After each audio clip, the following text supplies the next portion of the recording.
So I've been in the process of rebuilding a lot of my teams, including my Hydra squad, and I realized that I needed to go full whale. So we went full whale, built a W Meko Trunda monstrosity of a team, and yeah, we can put up like 4 billion damage. So this should be fun.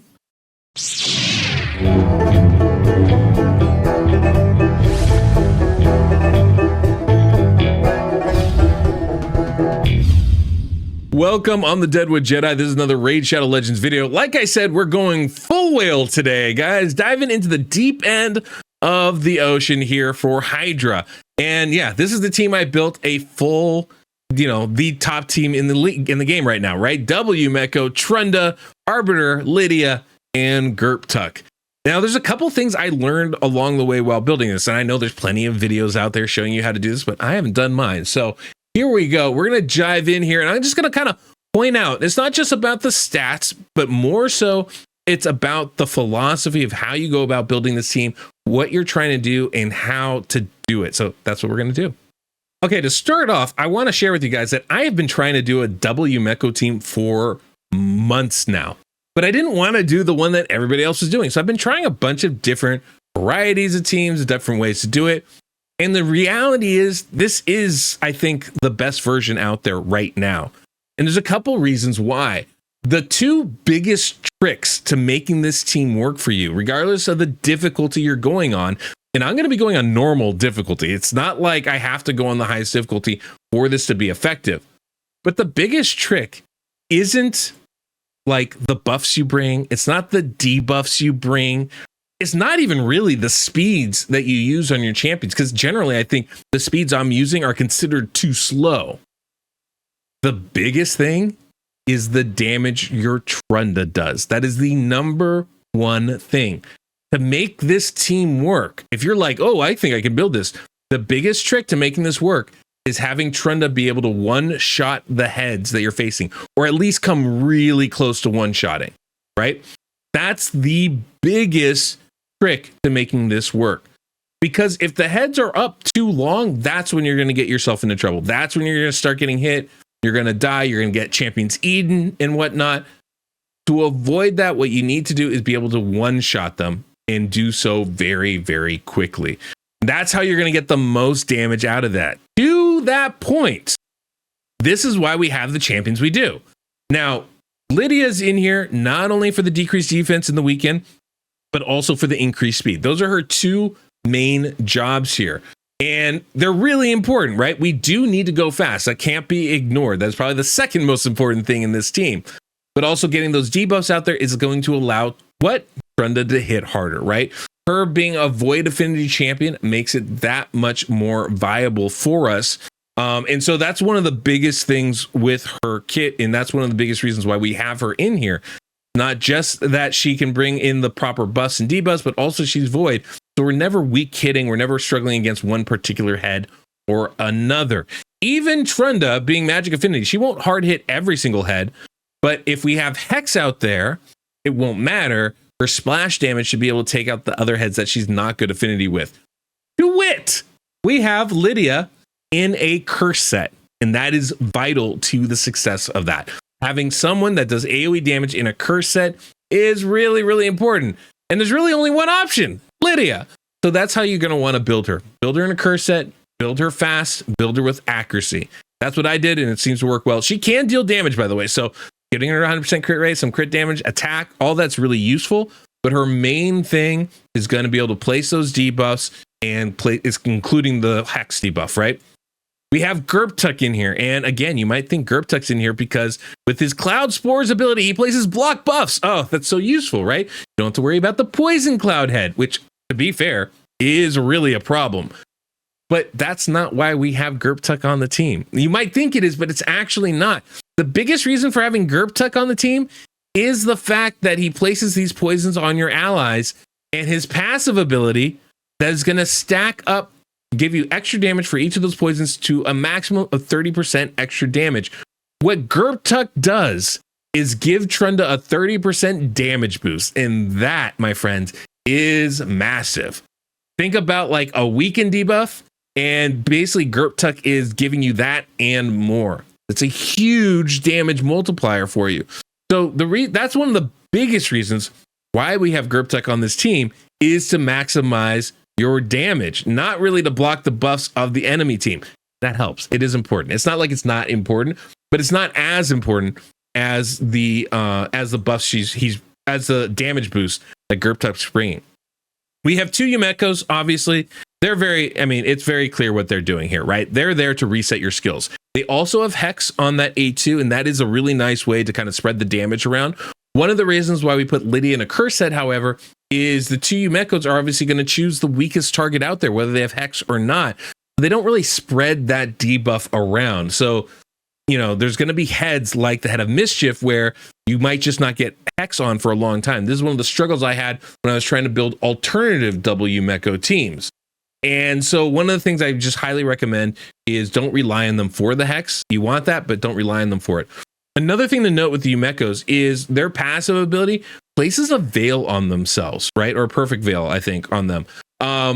And that's problematic for the Head of Mischief. The Head of Mischief is going to want to target them. Now, that can be a little tricky, right? Because, like, for me, I use one of my Yumekos in Arena. I don't have extra stats to build crazy resistance on. I'm focused on accuracy and speed.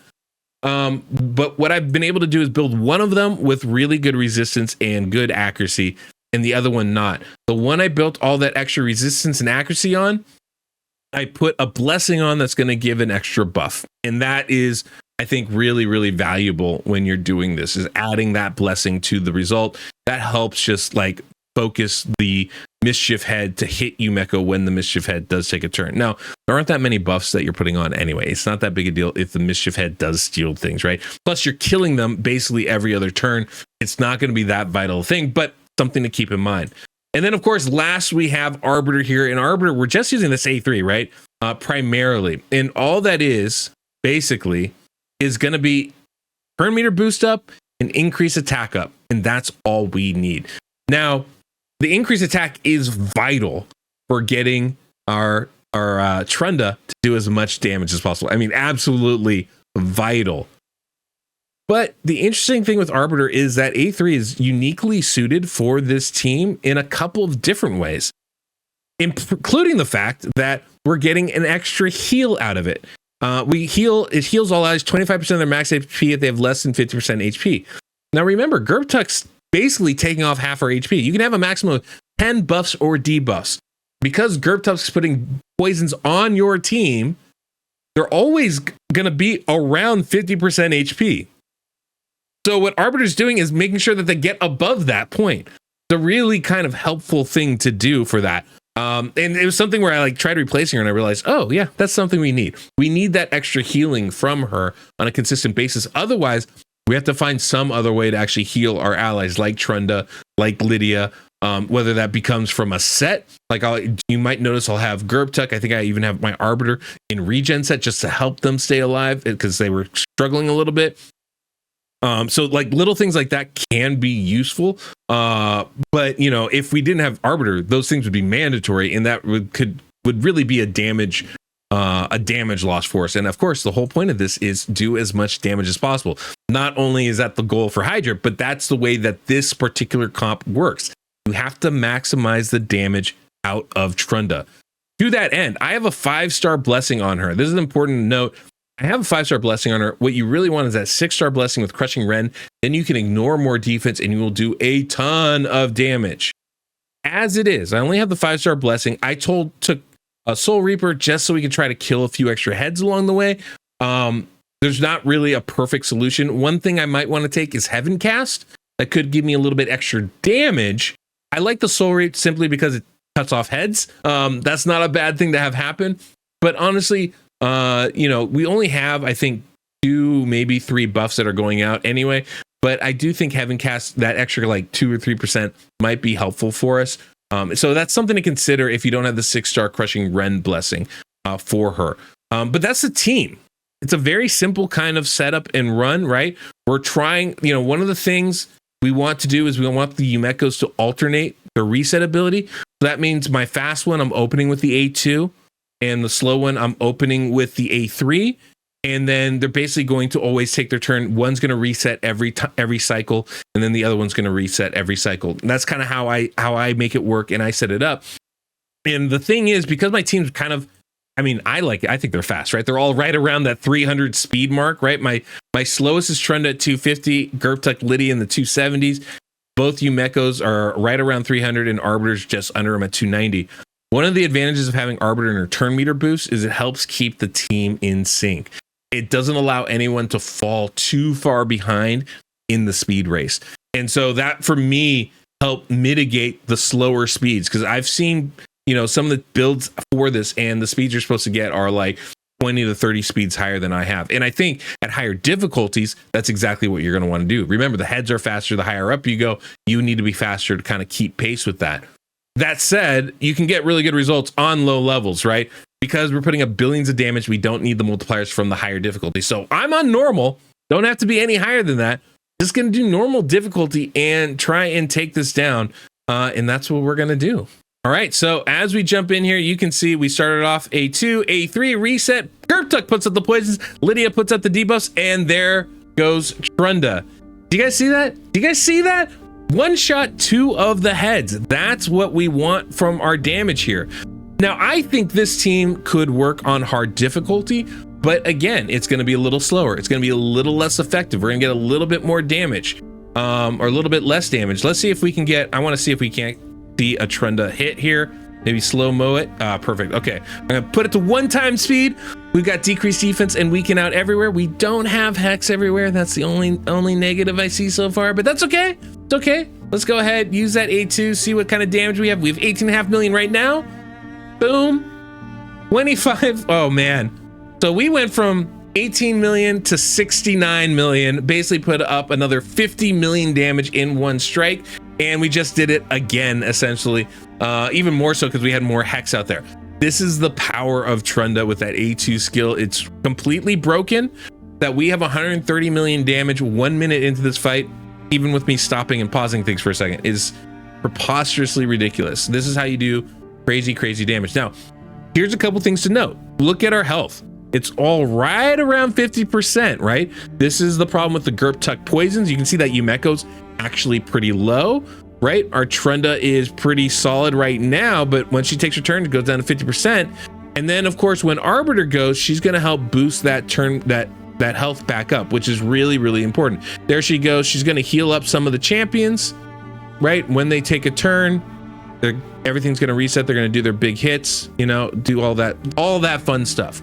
The higher up in difficulty you go, the more tanky you need to build your champions so that they can resist the hits that the heads do put on them. The more damage you need from your Trunda so that she can still one-shot them. The more speed you need so that you can continually take turns. And hopefully what the goal I think here is to get at least 2 strikes on the heads before they hit us, right? If we can do that, we're in pretty good shape. You can see right now we have hex out everywhere, which is really good. So yeah, that next hit just comes in and does crazy good damage.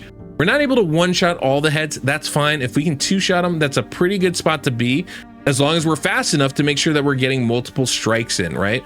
And there you go, right? We get them all down again. And this is where you really see the damage shoot up. For Trunda is when all the heads are down and you start putting up, 10, 20, 30 million across the board. That's really the goal that we're aiming for here. The hex really helps to multiply that and add that number for everybody. So that's a really important thing to be able to do. But this is why this team works so nicely. Now, the heads will take turns. Champions will get eaten, including Trunda.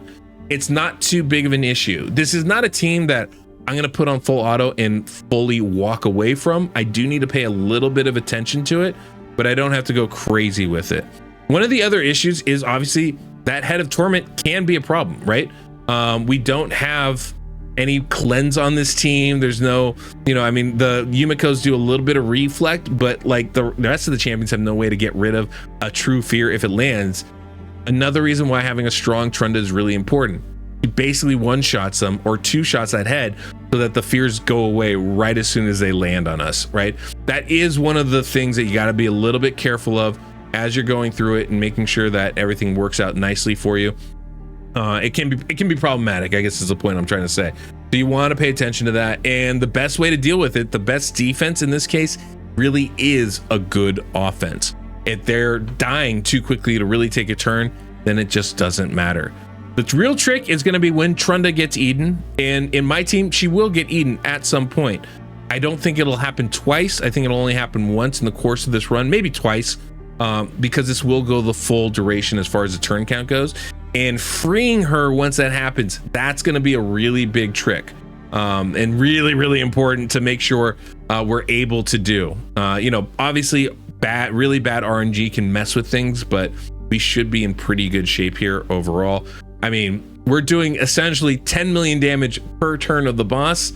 That number, I think, goes up. Last time I did this run, we did 4 billion damage with a big B. So I'm hopeful we're going to be able to do that again for this Hydra clash, this Hydra iteration of things. So anyway, let me go ahead, let this run. If something interesting happens, we'll jump back in. But I'm going to show you the champions, break down how I built them, and then we'll check out the damage at the end. All right, let's take a look at the champions and break down how I built them. We're going to start here with Trunda, who's just beastly. I primarily have arena masteries on her. I don't know if these are the best. I'll be honest with you. There might be some better choices in there, but I'm pretty happy with them, to be fair. The big thing, obviously, is her blessing. I'm using Soul Reap, which I think is really good, but there's also, I think Heaven Cast could be a really good choice, maybe an optimal one. Obviously, if you have 6-star blessing, Crushing Rend is 100% the way to go. Outside of that, you can see I've got one Merciless set, just giving a little bit of extra attack. It's a really nice piece. Actually has like 22 speed on that attack banner, even though it's only 5 stars. It just happened to work for me. And obviously there's room to improve, right? Even my crit damage amulet isn't fully ascended. So I do have room to improve this thing. But the big thing is getting some kind of defense ignoring mechanic, whether it's savage, lethal like I have, Merciless or Rathalos set. You need something along those lines here to help you really max your damage out, and that's really the goal here, as well as having a decent amount of speed. I don't know that you need to have 250 speed to make a team like this work, but the more speed you have, the easier it is to stay in sync. More importantly, the more attacks Trunda gets, which is really, the key to all of this working out. We also have Gerptuk here. Now, Gerptuk, like I said, is really activating the damage on Trunda, right? When he puts poisons up, it's giving us an extra 30% damage, which is very significant. Outside of that, he's really not super important. He does place block buffs, which prevents the poison cloud, which can really kind of, affect our runs. But I don't know that that's really essential. It's just kind of a nice bonus on top of the damage that he's bringing. I have him at 270 speed, like trying to maximize that out is, or at least get that fast is good. I want him slower than the Yumekos, so that they're resetting him. But other than that, as with everybody, I want them going pretty fast. And that way, that helps one avoid them getting lapped, so they stay in sync. But also, the faster we go, the more attacks we get, and that's always important. Then we have our 2 Yumekos. The first one is my arena build. You can see I have almost 700 crit rate on, or accuracy on her. Excuse me. 700 accuracy on her, good speed, almost at 200 or almost 300 speed, actually. Over 290 speed is kind of the goal here. That's pretty much all I'm doing. I did build a little resistance on her, but that's really not the focus. Primarily what I want from her is the accuracy and the speed. The other Yumeko you'll see is very similarly built, but I do have more resistance on her. She is my mischief tank. Again, not really necessary in this team. This is more for some other experimental Yumeko builds I was doing before. Honestly, if I had to rebuild it, I would just rebuild her with more accuracy and basically have a second arena Yumeko available to me. I don't need the resistance on her. Then we also have Arbiter here. Arbiter, you'll notice I do have a regen set on Arbiter, just like I did Gerptuk. I was finding those two were kind of suffering a little bit and dying a little bit unnecessarily. And it's really important that Arbiter is the one champion that doesn't die, because she's the only one with a revive. So if she can't revive, we're in trouble. I did re-gear her for this video, so she's a little bit faster. She's faster than everybody else on the team at 319 speed or something like that, 309 speed. And that's going to be important just for being able to get to the levels that we want. And so that's, I don't know, I found that helpful. We do have timely intervention on her, which maybe isn't the best mastery as far as trying to stay in sync, but I just wanted to do that to make sure if anybody goes down, she'll be able to get them back up. It might make more sense not to use that and just take whatever in that slot. But I I just did that because it seemed like the right choice at the time. I don't really know what else to say about that. And then of course our last champion is going to be Lydia the Death Siren. Lydia Death Siren is an awesome champion. Now I did put her in curse set. That was really crucial. We do need Hex out there, and she does an AoE attack every single turn, so she's the obvious choice to put that on. Again, close to 270 speed, right around the same speed as Gerptuk. We're just trying to kind of, stay in sync. Enough accuracy for what we're doing. I did build her with crit rate and crit damage. She can do decent damage for you, so it does behoove you to build her with damage if you can. But much like a lot of you, I use my Lydia in a lot of different areas of the game, so I wasn't really looking to break her build just for this. So that's why she has good defense. She has solid HP. She's still in kind of a universal set. Her accuracy could probably be higher, but for what we're doing right now, this worked nicely.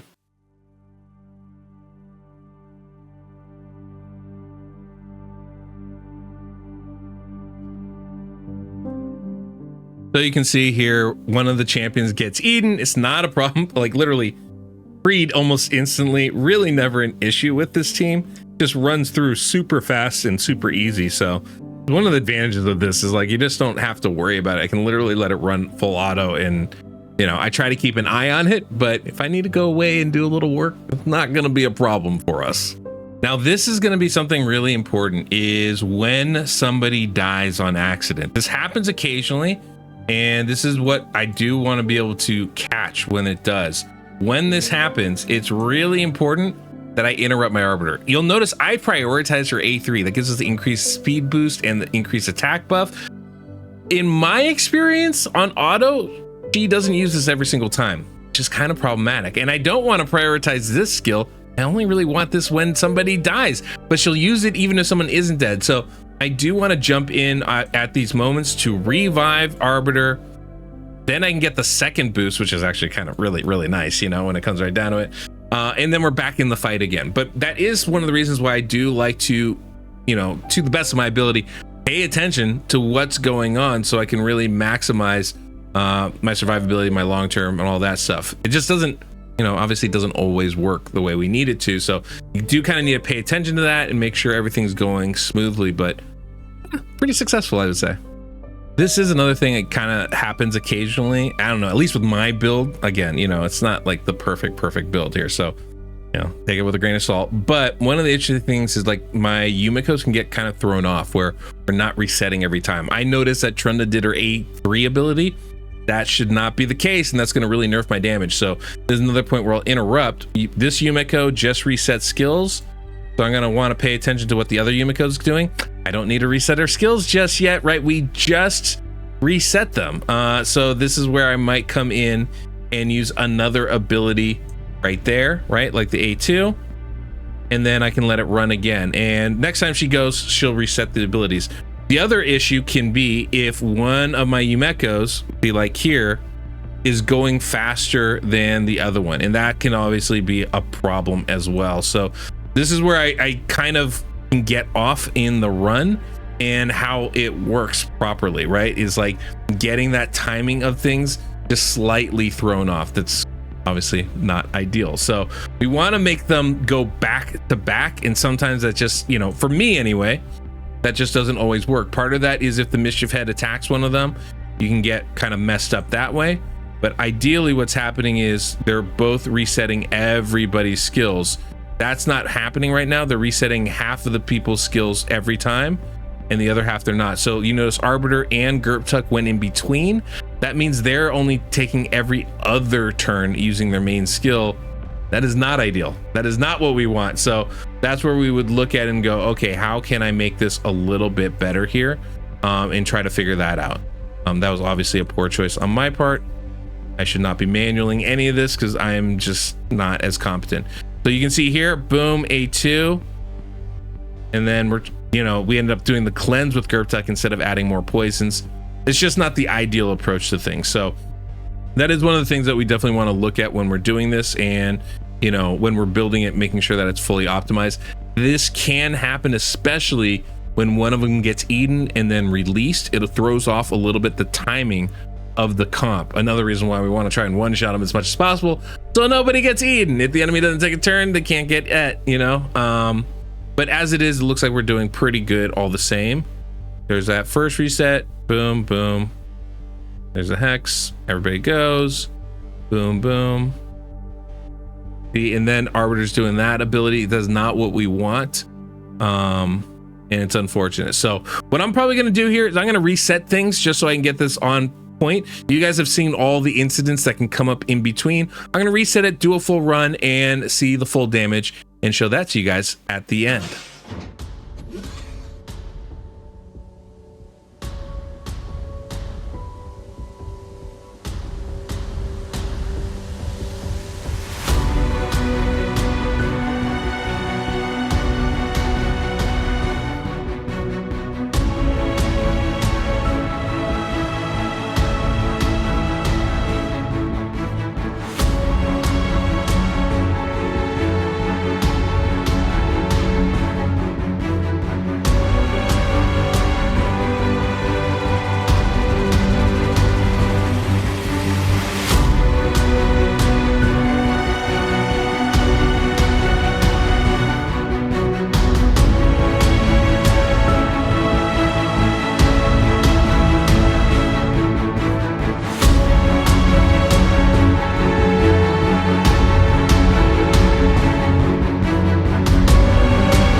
Okay, hit the turn meter, the turn limit, hit the turn limit.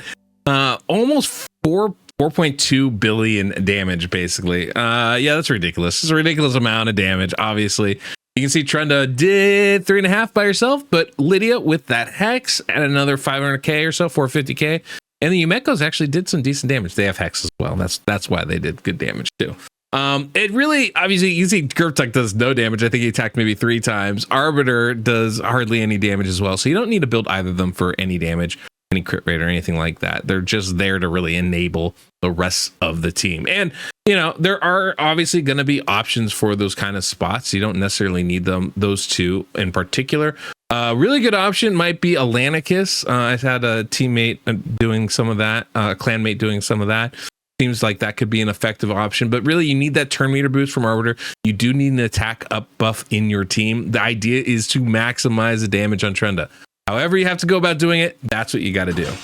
So there you go. That's the full whale team. I went full whale into it and it worked out nice. We got, you know, double the yummy plus Trunda did a pretty good job for us. Now, I don't claim to know everything about this comp, right? This is something I built and I learned a lot on the way because, you know, one of the things I like to do is actually try to build things in my own way, right? I don't always like to rely on guides and other people's videos. That's part of the enjoyment I get out of it.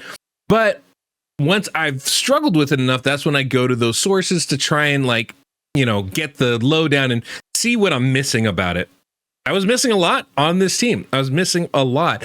And a big part of that is recognizing what's really pushing the numbers. And the main thing, the damage is really what's pushing the numbers. So again, try to maximize your damage. That's the big key to making this work.